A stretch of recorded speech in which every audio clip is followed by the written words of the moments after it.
Welcome back to the GSTL. We have Axiom-Acer's second appearance there, going up against the new team, Seoul.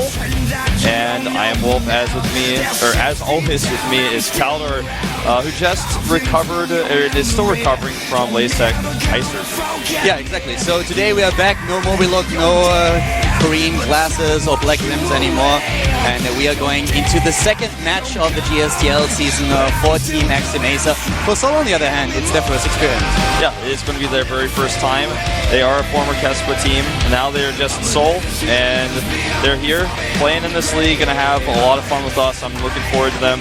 They are missing their big name player Innovation. He's playing on their opponent's team, as it is. Yeah, unfortunately not the story that we have him as the starting player for the team today. Last time he came out as the first player for Axiom-Acer, and he was able to all-kill. It was quite an impressive day, Innovation at his best.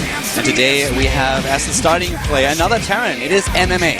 Yeah, MMA being our starting player, maybe a pretty interesting thing to see, because we haven't seen too much of MMA in the past few months, really. I mean, I would say even in the past 6 months, he hasn't really had any crazy results, the results that you might expect from him if you watched him a year ago.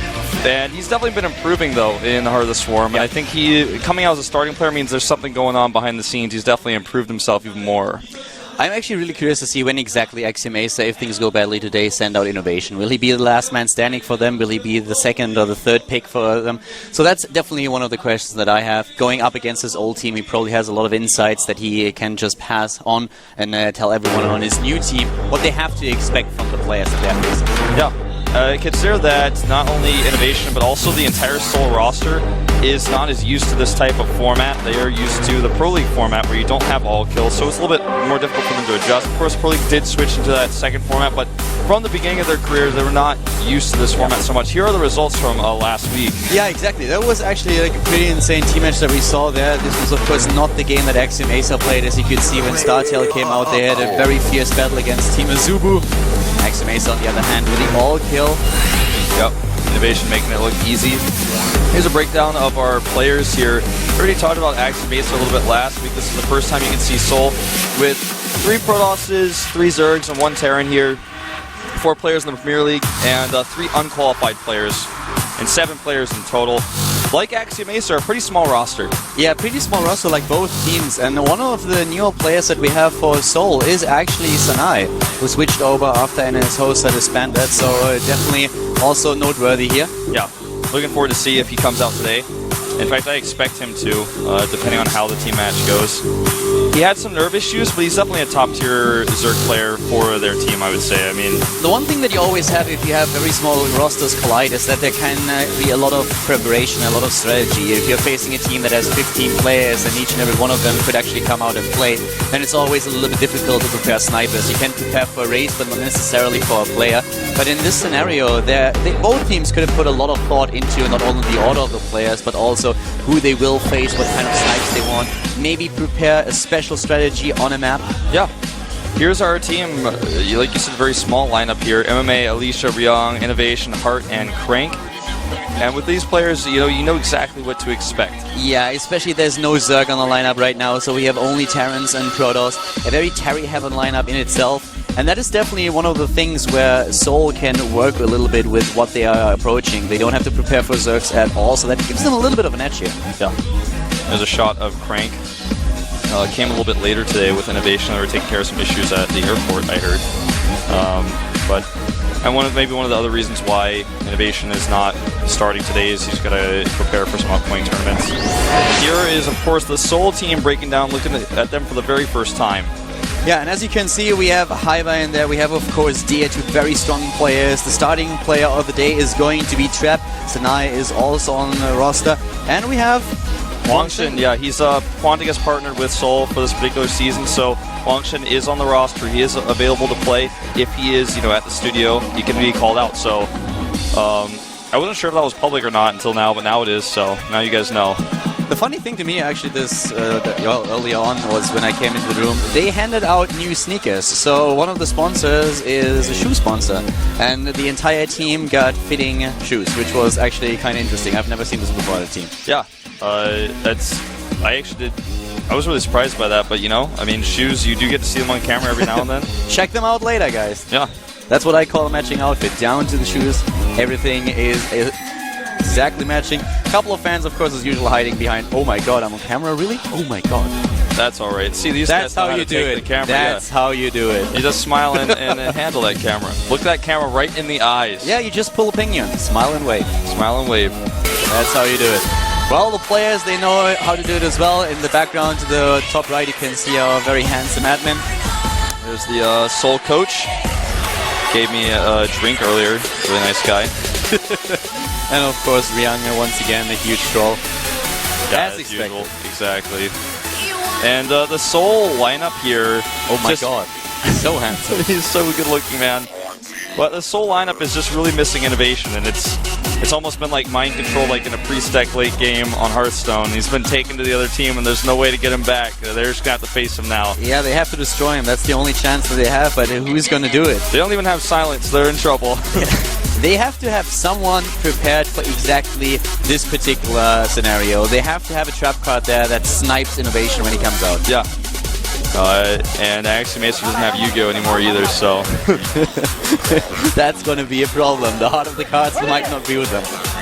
Well, you know, I like the bond that we've seen already from Axiom-Acer, not only this season but last season. They seem to be a very close-knit team.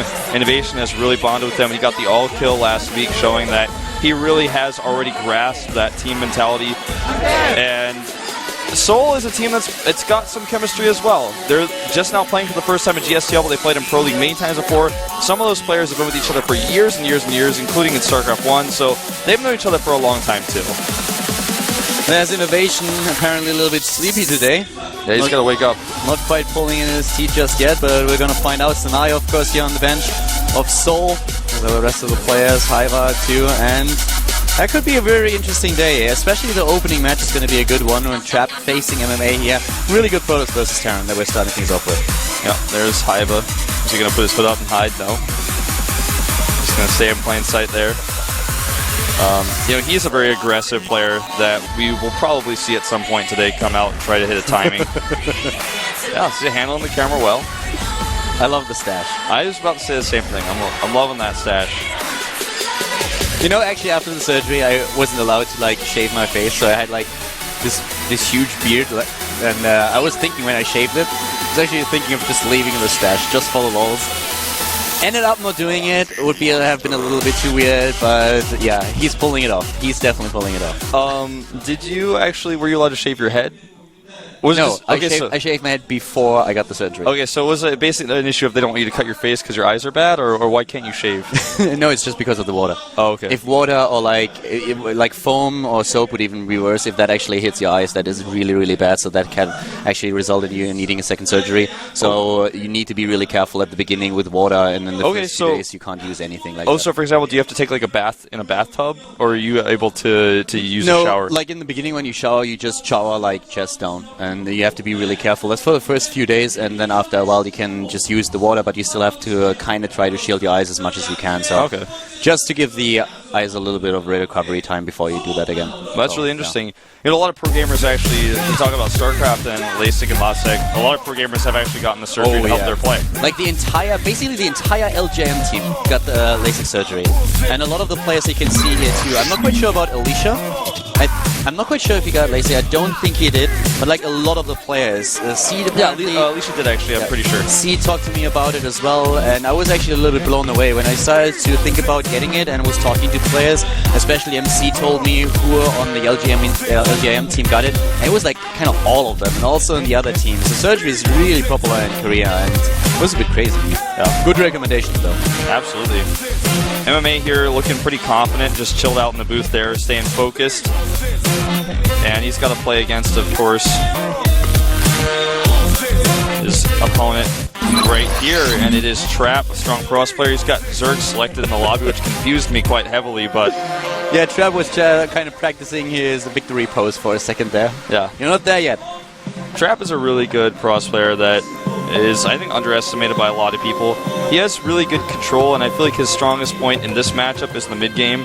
He is so hard to hurt with the drops. He's not going to take very much damage against your Widowmine play. You try to drop Hellions, you're going for a Marine drop. whatever you throw at him, he's just going to defend it.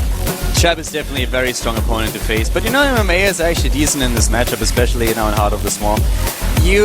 Well, you can actually say that he played a couple of games against foreigners, so that might have been a few easy wins compared to the opponents that Trap had to face, especially in Pro League last year, or last season. But still, MMA has faced some fierce opponents in this matchup. He has taken down heroes several times, was successful against Stats and Trust. So in this matchup in particular, he has quite a lot of experience in Heart of the Swarm. We're going to find out if that's enough to take down Trap here. Yeah, I'm really looking forward to this one. And the first map is Fruitland, our starting map. So no matter what happens, we will see fruits. Yeah. Will we see the harvesting? I don't think so, based on what we saw before. Well, there's so many strategies. There's so much variety to this map. You can proxy the lemons if you want to. There's like so many things that you could do. I wonder if you get a bonus if you have a mule harvest the lemon. What does that happen? I don't know. Like, can the mule get back? You have to like bring a meta back, drop the mule mule picks it up, you put the mule back in the mid back and speed boost it back to your main base to make sure you can harvest those when the mule dies. I would love to see a demonstration today.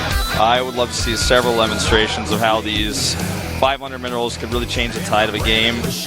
I think after the last game with the players, pretty obviously didn't know exactly what was going on. And someone probably just told them and was like, listen guys, no lemon, no GG. No. When Fruitland gives you lemons, the answer before was don't do anything, but I think that message has got to be, changed a little bit to these players' minds now. I expect that at least MMA is going to do something here with the lemons. Yeah.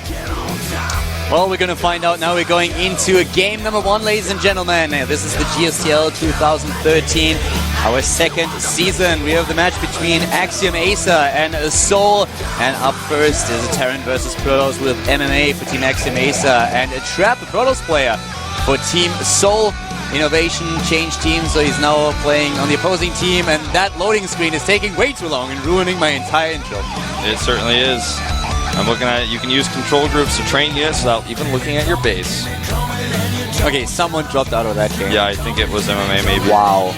Unbelievable. That was so well timed. When I stretched it for another 4 or 5 seconds, and I was like, nope, this is not gonna happen. Yeah, I think we're actually gonna have to have a reading. What if it's me? If it's actually you, then we're just casting off out of my screen. But apparently, whoever it is, they realized that that's the case. So we are back in camera, and yeah, Fruitland has to wait a little bit. Apparently, the lemons are too strong. Maybe they're just not ripe yet. We might have to wait a little bit. Yeah, it's maybe we're in the wrong season. Yeah, but you can always import, Yeah, you can import. The cost is quite high. Maybe the import cost could be covered by the huge lemons, though, 500 minerals. Especially in Korea, fruits are so expensive. I know you have no idea what I'm talking about. No, since it's you so hate funny. Fruits, but grapes in Korea is $12 per kilogram, which is ridiculous. It's so funny. People always talk to me about, I went back to the States or I went back to China and I could eat fruits again and it was fine. And I'm like, what? And apparently they're really expensive here. Bananas are okay, pineapple is okay, but grapes is the most, it's so expensive here. And strawberries. I heard apples are $5 or something like that. Yeah, apples are crazy too. Not per apple, but yeah, apples are really, really expensive. If I compare it to Germany, where you get apples, they're so cheap. Here you pay, I think I paid €1 for a single apple that I bought, or $1. I don't know if it was €1 or $1, which makes actually a huge difference, but still, it was really expensive. Yeah, I mean, I don't eat fruits, so I don't know, but I've heard a lot of things. I was walking there and I had a craving, and so I just grabbed an apple and was like, yeah, how much is that? And then I saw the price and was like, what? I usually stay away from the fruit section. If somebody asks me, hey, can you read this? I can't read Korean or something, and they're in the fruit section, I'm like, you're just afraid that the fruit are going to attack you? I'm just scared they might jump into my mouth, and I'm like, it tastes bad. Strawberry! Exactly, it's a little bit scary. Like I said before, I mean, if there's a basket of fruits on the table, I'm going to sit on the other side of the table by default. If I get first pick of the seat, I'm going to sit on the other side. If someone slides the fruits to me, I'm going to actually tell them I need to go to the bathroom. Where's the nearest bathroom? Then I come back and sit on the other side of the table again. And guys, if you think it's weird that that Wolf hates actually fruit, he also hates ice cream. I hate ice cream as well, it's true. Which is... I still think you're trolling me. Even after 2 years, I think he's trolling me. I'm not trolling. It's true. What's funny is I used to hate nuts in my brownies, but that's changed for me recently. Probably your mom always hit you and then gave you a spoon of fruit ice cream. I don't something like that. Before, I had some weird thing with yogurt. It was fruit flavored, and it messed with my head. I had a traumatic experience. Ice cream was just too cold. My teeth were sensitive as a kid. The ice cream was too cold. It was too cold. I don't like the texture. I don't know. I mean, I can eat it. an oyster or something, and that's fine. Like our clam right out of the shell. You know, my father cooked those all the time when I was a kid, so I could eat that. But like, when it comes to ice cream, I'm like, I don't think so.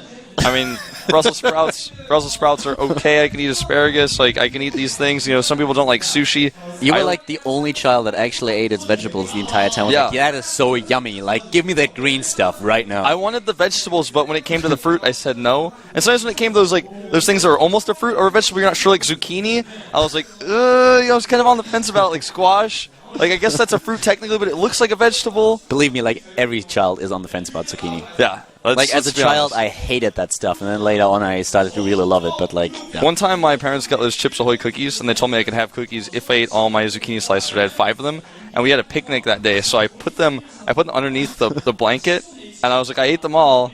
I got the cookies. And then later when they went to take the blanket away, they found them. I was in trouble. It was like, too late, I already ate the cookies. They made me eat like 10 of slices of the zucchini, though. It was terrible. They force-fed you the slices. I'm okay with zucchini now, but as a kid, I was not going to have it. I wanted my cookies. I put them under the blanket, and that was it. By the way, for everyone who wants a little bit of StarCraft, we are back in the lobby. So the Fruitland hosting thingy, whatever that was, the lemons are ripe. That's at least what we were told by the fruit dealer. Yeah. And we're just waiting now for the second player to join. And apparently MMA is currently just maybe having some ice cream. Yeah, he's declined the lobby invitation.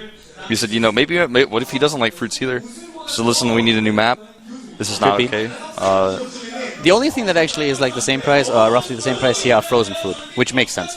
Because like that's easier to ship and not that big of a deal, but yeah. I didn't even know that was a thing, frozen fruit? Like no, for like grapes or something? For smoothies, for example. Ah, yeah, okay. Yeah, you need that for smoothies and...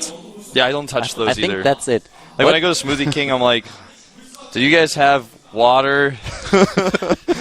But you drink orange juice. Yeah, I do drink orange juice. That's like one strange thing about me. What else? That's not strange. That's the one normal thing. Right, okay. Well, I mean, it's strange that I think that way, but I used to eat raisins sometimes as a kid, too. I was okay with raisins. Not anymore? Like, you got over that? No, I got over it. I'm really not okay with them anymore. I look at them and I'm like, I don't think so. That's always the weird part to me. If someone actually like really enjoys grapes, but he hates raisins, that doesn't make any sense. Yeah, I didn't understand either when I was a kid. Now I still don't understand, but I don't eat raisins. I started eating... What did I start eating recently? Oh, pickles. I didn't like pickles before. Are you pregnant? No. Is that something you want to tell me? Wait, what is this? What is this like? If you eat pickles, are you pregnant? I don't know. Am I pregnant? No. I'm ready to get tested because I started eating pickles. Hey, it wasn't me. Yeah, just... No, there's like this in Germany. Like we always say that if someone is pregnant, they suddenly have a craving for pickles. Oh, interesting. I don't know if that's a thing like in the US or anywhere else, but that's kind of one of the myths in Germany. So. Oh, okay. So that's why everyone if like goes like, I really want to have some pickles right now. It's always like, oh, you're pregnant. Yeah, that's and I think in the States it's just like you start eating all the time and stuff. Like I don't know, just eating a lot. Yeah, that's kind of normal. That's how everyone that's pregnant. I know, but I'm just saying that was the idea. Oh. All right, he's in the lobby. Yeah, MMA finished his ice cream with lemon and is now at least in the lobby. So Fruitland is gonna get another try. The fruit dealer delivered new fruit, and we're gonna find out if those lemons are gonna be harvested today. I certainly hope so. Like, if they don't harvest the lemons and they get the chance, then we have to have a serious talk with them. I think after the last time, they finally found out that that's a thing now. But, like, whoever has map to do control that. should just bring a probe or an SCV and take some of those and start making cannons or, I want to see mind games. I want to see someone cannon the fruits. Cannon the lemons. Oh, that would be interesting. You protect them? Because they do respawn. So you could actually build, like, a defense around the lemons, keep harvesting those. It's going to be a thing. You cannon the lemons. You cannon rush the lemons, and your opponent will be like... It's like getting a gold expansion, basically. Yeah, early on in the game. It's 500 mils, though. When it respawns a few minutes later, it's 500 more. Plus, there's 2 locations. Yeah, so. You can actually control the map with the cannons as well. So we're going into the game. It's game number 1 here at the GSTL. Axiom-Acer up against Seoul. MMA versus Trap. Brought to you by Haldorf Wolf, the Kings of Time Killing. Fresh from the core, right mind thinking strong. You like iodine, with blueprint these hues, quotes that my mind designed.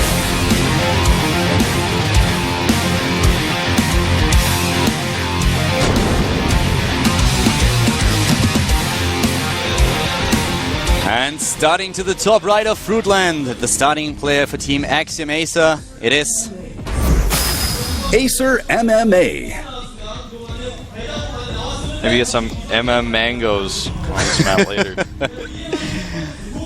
Mangoes and looking for the little lemons.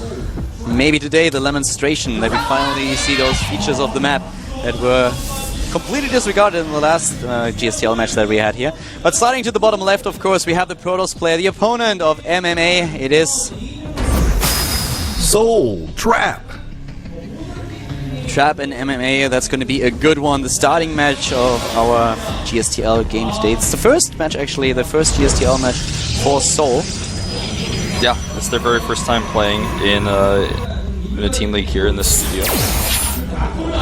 And MMA looks to be going for the lemon or something. He's proxying the lemons, dude, I told you. What is he going to do? It's going to be a thing. He's like, just he checking can't for cannon proxies, them. I guess, before he makes a CC. I was like, what is he going to do with that SCV? You got to kill lemons first. Yeah, you just check for proxies. Doesn't want to die to one of those one gateway proxies with the Stalkers being rushed out and the Mothership Core comes in. It's killed a lot of very good players who go for CC first recently. Spamming that APM right at the start. Yeah. If you're actually newer to StarCraft, one of the recurring questions of people that are new in esports and ask what are they doing in the early stages of the game, why are they spamming those hotkeys like crazy? The reasoning behind this for most players is that they want to be on the level that they need later on in the fight, so they don't have to jump between having high APM and low APM. They just keep it on the same level and kind of transfer the useless spamming in the beginning into useful actions later, so that they can maintain one speed. Yeah. That's kind of the reasoning behind it for most players, so just in case you're wondering if you're a little bit newer to esports. Yeah, but those guys in Gold League, they just want to see how high the MMA or the APM counter goes. Exactly. They just spam 2 keys and then they're like, "Did you see my APM that game?" And they have like 1,000 APM in the early game. Their late game APM is 20, but they look at the average APM like, my APM was twice as high as his. I can't believe I lost. It's actually one of the things that you can improve. There are a couple of tools out there that you can use where you receive a ping once your APM drops below a certain mark. So if you actually use that, you can just make sure that over time you will be able to increase your APM and then also get better later on in the game. It's of course a small thing. There are a lot of players out there who are really low APM but are still able to play on a high level. But it's definitely one of the things that most pro gamers have in common. Yeah, you're absolutely correct. The scout that MMA sent out did see the Nexus and saw that it was a pretty normal expansion timing. 1 gas only, not a double gas. So Mothership Core a little bit delayed.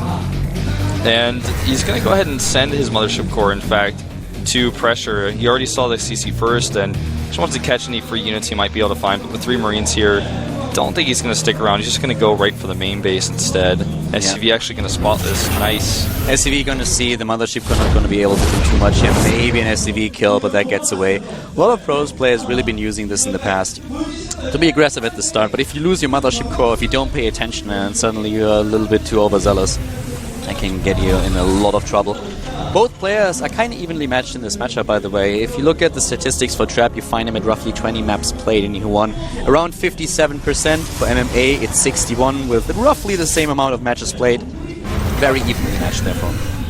What's interesting is the Mothership Core was chased away, and as a result, Trap could not get in the main base, and MMA starts a factory, and not a 3rd CC up below his above his barracks. So completely unknown right now for Trap, so he has to figure out how he's going to scout. He doesn't have a robo yet, and getting into that main base and seeing where's the 3rd CC is very important for him.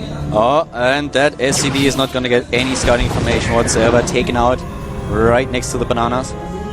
Yeah, or at least he got a good feed. Yeah, definitely. For Trap right now, we also have the Twilight Counselor coming up, as already mentioned before, so that gives him the access to the second set of upgrades, but he can also then later on just go into Blink, he can go into Dark Shrine in Heart of the Swarm a little bit less expensive actually, a little bit cheaper, so he can do quite a lot with that. But you can already see this shaping up. Both players not going to rush anything here at this point. Both of them just really interested to get their own economy up. You can see the Chrono Boost here on the Nexus for Trap, so he really wants to have that solid economy behind it, not saving the energy for Chrono Boosts on upgrades or anything else. Yeah. No anything from that Twilight Council just yet. Looks like he just wants to get fast +2 armor. He's not getting charge or blink, unless he's forgotten. which I think is very unlikely. Yeah, definitely. I mean, that's one of the things. If you incorporate that in your strategy, then you usually don't forget about it at all. So he's just getting those gateways up to have a bit more production that he can use then later on. Here comes the charge upgrade. We'll most likely see a Templar Archive with this as well. If you go into charge instead of blink, what usually happens is that the Protoss player wants to get ready for charge load Archon with a +2 armor upgrade. Yeah, you're just going to have to sit back and defend the drops without blink. Make sure that you're ready to intercept the drops. And double Widowmine drop coming as an army moves across the east side of the map. So he's going to go for a two-pronged attack here. He is spotted already, on the other hand. I once again just have to say that the map is just amazing. The map maker should really get an award for this map. It's really blowing me away. I'm loving it. It's really scary to me. It's terrifying. Like, but the fact that I'm not there is okay. It's like one of these lava tile sets, you know, I don't want to be there, but it's cool to look at. Nobody is going to hit those lemons. I just imagine Fruit Dealer on this map. He would have been unbeatable. He would have been the Emperor and the Tyrant in one person. I heard that he considered playing StarCraft 2 again after he saw this map. He considered a comeback when he heard about Fruitland. He was like, what? Fruitland? Show me a picture. He was like, oh my god, I might come back. Well, there goes that pylon. Bites the dust. He deploys another one just to make sure he gets vision. What we also saw a little bit earlier, what I want to just notice upon again, is that we have a cannon now in the mineral line of Trap. So he already has something that helps him a little bit in case that MMA is starting to drop again. And there's another one, the cannon in both mineral lines. So that gives him a little bit of reaction time in case that there is a drop. It helps him actually quite a lot. It's also great against Widowmine drops, and that's exactly what MMA is doing here. Moving in, and the Widowmine sees the cannon. Immediately the pull on the probes, not all of them though, kills one. But here comes the Archon trying to get his shots off, not taking down anything just yet except for the points. Yeah, that was a pretty decent reaction there by MMA, just trying to get something done with the Widowmine, still save both of them. But the cannon, like you said, is a great utility in defense for not only regular drops of Marines, but the Widowmines, because it gives that detection. You skip Robo for a long time, his first observer's coming out right now, and he's going to actually want to move that and rally it. But really great play by both players dealing with these drops. And here comes a Warp Prism drop, speaking of which, that has been spotted. Did he really spot it? I think he did. For a second I really thought it might have skirted across along the edges. He doesn't really move into position. Oh, okay, there we go. Trying to intercept it. Yeah, he's just going to stem here. Oh, this is really what is that? done. What is that thing on the high ground? Oh, ho, ho, great snipe! And he didn't see, Trap didn't see it, and goes down. On the high ground, you're talking about the male Ursa dock here? Yeah, I have not seen that on this map. I've only seen the female one. That male one's pretty big, though. Oh, here we go, another attack coming in.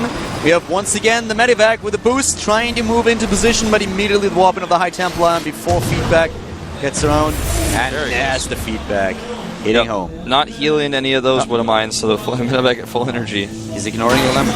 He's ignoring the lemon, you know? These lemons have been ignored for far too long, Caldor. Yeah, this... I mean, he could have been poking at it while he was over there, you know what I'm saying? He could have. He should have. He might later. Yeah, I mean, if the game goes late, it's definitely something to consider. One Zealot, two Zealots bite the dust, only getting one SCV, forcing a depot wall, though. And it looks like both players are just kind of content to sit back for a little while and continue their tech. That's a really unfortunately placed Zealot. Well, I guess we're just going to watch this tragedy unfold. Wow, that's a suicide Zealot right there. That was unfortunate. I mean, you think you have to deal with one Marine and suddenly 10 more tag along. I think the army here is too good for MMA, and it looks like Trap agrees. Dropping force fields here. One of his sentries will go down. Wow! Really nice force field. Spending a lot of energy on the other hand. He's completing out of force field energy now. He can't use additional sentries. He wants to control the choke point though. And with the units that he has a Storm already, he can control the choke point for sure. But this also gives MMA the map control that he needs to go for the lemons. Yeah, he actually really could. He's moving to the right side. But I think it's just to try to get a different angle. He's not going to go for the lemons. No, he's not going to go for the lemons. This is still a little bit too tense. He knows that the army for a Trap is still pretty big, so you don't want to be blindsided at any point in the game. Army supply, as you can see, is still very even. Overall supply as well. Upgrades just now. The second Forge coming in. MMA already on the move, moving in. Sniping the first Archon. Sada stepping back. Here comes the Storm, and MMA eating it. but Trap has to retreat once again. He is falling behind in supply. He really is, and MMA's, you know, he got hit by both storms, but they weren't great hits, so his army is still pretty strong here. Doesn't have a lot of medevac support on the other hand, so every stim counts. Every stim counts, that's definitely true. Only 4 medevacs for him in the game, and there's still a pretty significant army for Trap, who has a lot of storms at his disposal. Keep those upgrades in mind, though. Double upgrades here for MMA. Trap, he finished the second forge, but he doesn't use it yet. Yeah, there it goes. And +3, +2 for both players coming out, except they're reversed. So both players are going to eventually be on even upgrades here. 2 additional CCs going down for MMA. He's just banking up extra mules. And this is a funny sight to behold. That definitely is. One Marine should probably get over there and man that bunker. We have now even personal cloaking coming in. A double command center as well for MMA and the starports. You can just give him access to even more medivacs and Vikings. And here comes a massive doom drop into the main base. 4 medivacs are on the move. The cannon is not going to be enough. Definitely not even close. 3 zealots warping in right now too. They're not going to be enough. He should go for the archives here, I feel. Storms go down. Great split. Yeah, I mean, the units are so well split here. It just doesn't matter. It gets a Twilight Council as well, which means no more +3. Oh god, that's a huge problem now for Trap. The main base still being attacked, and at the same time, at the third base, a little bit of aggression by MMA, and all those choke points don't really work in favor of Trap. The Zealots are charging in, but these Marines are doing so much damage, finally being pushed back by the double Archon, but so much damage already been done. Yeah, he recalled some of his units, but it wasn't even near enough. They all died upon arriving at the base. Now the second army for MMA over on the right side is still totally controlling and dominating that sector. Cloaking for the Ghost is almost done. 6 additional Ghosts about to pop with +3. And this would be a great time to grab the lemons. Yeah, that would be an amazing time to get the lemons. MMA is in complete map control. He could get a huge advantage here by just going for the lemons as well. But at this point, it rather looks like he wants to finish the game as it is. He has a bank already. But this would also be one of those moments where we could really start using this in great repair here. Zealot run buys have been so devastating for a lot of Terran players in the past. Protoss is using this so much better now, but really good defense at that third base of MMA. Yeah, and MMA is attacking the third base of Trap so hard right now. Looks like he will finally kill the bunker, losing that last Zealot, but this attack is so well done. He picked off an Archon here, picked off an Archon there. He's got so many EMPs here. Wow, the Storms, they're actually no High Templars. Yeah. They're only Zealots, and that's not going to be enough, Wolf. He's got them in the Warp Prism. Oh my god, here can it come? The Storm is moving in. The Warp Prism drops the High Templars, shielded in the Warp Prism, no EMPs. The EMP hits the Zealots. The Storms are good, but are they good enough? Well, you know, they buy him some time here, but he really just needs another base. There's a 4th base up for MMA right now. He has so many extra mules he's dropping. He's got a defense solidly set up at his 3rd base, and he's just going to continue the aggression. It's hard for him to finish this 3rd base off, but he is really, really wearing Trap down right now. Well, we have at this point for Trap still a really big army in the game, and he is now getting the Templar Archive back. That's something that he lost earlier. Another EMP hits the High Templar, and not a lot of those left, and that third base is really exposed. The Zealots are trying to do something defense here, but the problem is that there are way too many ghosts for the EMPs, and MMA in a great position now to take this game. Where is that Templar? Here comes in the Warp Prism. He gets one Storm, but it works mostly against the Zealots. MMA with a great split here, and it looks like he may actually, in fact, finish the game. GG! MMA, he takes game number 1 and brings Axiom-Acer in the lead. Trap not strong enough on Fruitland to defeat his Terran opponent. Gotta feel great for MMA here right now. Axiom-Acer currently undefeated, not dropping a single set. Now 5-0 in this season of GSTL. And he eats the lemon! He's taking the lemons. That's the wrong one, dude. I mean, like, I appreciate it, but still. That's the wrong lemon. Yeah. But yeah, even he has to agree. That was pretty funny. That was pretty funny. And you know, there is actually a $1,000,000 prize pool for Best Celebration. That's $1,000, guys. So for the best celebration at the end of the season, we have $1,000. And MMA kind of took the lead with that one. Yeah. He's definitely putting out the best celebration we've seen so far. And this is going to be, for some of the players who haven't gotten to celebrate yet, going to be their biggest challenge so far, I suppose. Why does MMA have such a good haircut every time I see him, by the way? He's just got, like, the layering and the color is good. I don't know, dude. But like, that was a really good game by him. He controlled the entire environment of the game very well. The Doom job into the main base was so well executed. He pre-split all of his units. There was a double storm that definitely did some damage, but it just didn't do enough to really hold that aggression. Yeah. And at the same time, the attack at the third, that was so well done. The multitasking and the unit control that he took to execute this attack properly.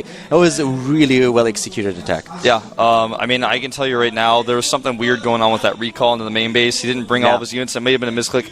If I had $1 for every time I tried to recall when I was panicking and half my army didn't get recalled, I'd buy like 100 more Hearthstone packs, but as it is, you know, that recall didn't work. I mean, he lost all the units he recalled, and he didn't have enough defense. He had a storm, and the storm there was already a pre-split, so the storm doesn't do anything. He lost his tech, he lost his ability to make any more Templar, and that's why like those 2 Templar, the Ninja ones, or the James Bond Templar up in the Warp Prism were the only things he could really rely on. You know, sometimes when you actually like recall, it reminds me a lot of the old Warcraft 3 days. Back in when Warcraft 3 came out, the teleport back home was instant.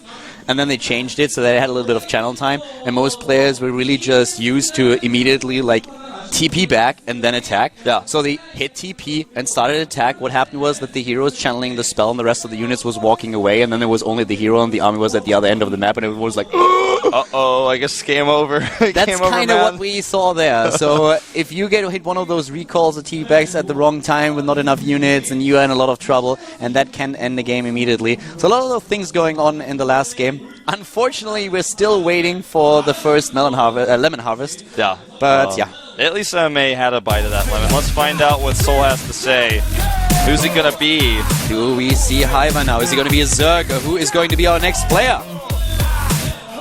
I guess that's one of the players I do not recognize. I think he might be that that player who just has his name as his ID. We'll get an update on that in just a second. Because there was one new player like that, if I'm not mistaken, looking at the roster this morning. No, it's Deer. I did not recognize him at first, to be quite honest with you. Yeah, I'll be honest with you too, I didn't either. That's going to be a really interesting one. Same matchup, but Deer is a beast. Yeah. He's, you know, he's actually one of the only players to beat Flash recently in this matchup. He's actually a really good cross versus Terran player, and you don't want to mess with him. He's actually a creative player as well, making really innovative strategies in Pros versus Zerg. A tough guy overall. He has insane stats just in general, and in this matchup, yes, he lost to Byung just recently, but he took down Supernova. He was successful against Supernova several times in his last group. So we're going into a short break, guys. When we come back, we have game number 2 here at the GSTL. What?